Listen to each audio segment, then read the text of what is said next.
सोनवन की मौरी खातिन रोवेला केवाना दुल्हा किनदा पापा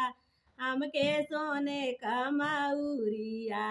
किनदा पापा हमके सोने का मौरिया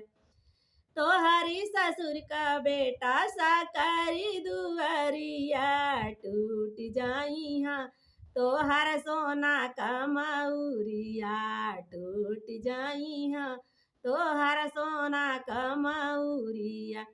हमारो अंजना सुहवा बड़ी है जोगिनिया हो पापा जोड़ दी हाँ हमार सोने का मौरिया जोड़ दी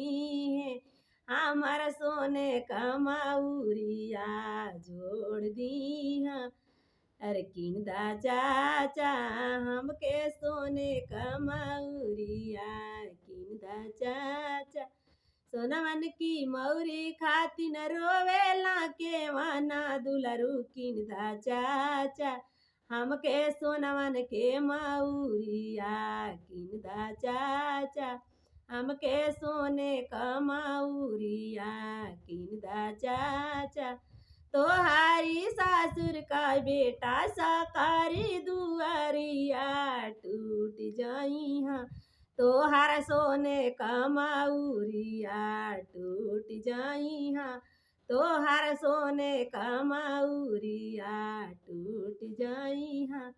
हमार के माना सुहवा बड़ी है जोगिनिया हो पापा जोड़ दी हाँ हमार सोनवन के मौरिया जोड़ दी हाँ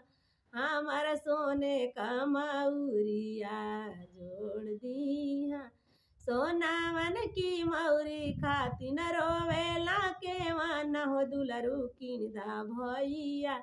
हमके सोने का मौरिया किनदा भैया तोहारी सासुर का बेटा भैया साकारी दुआरिया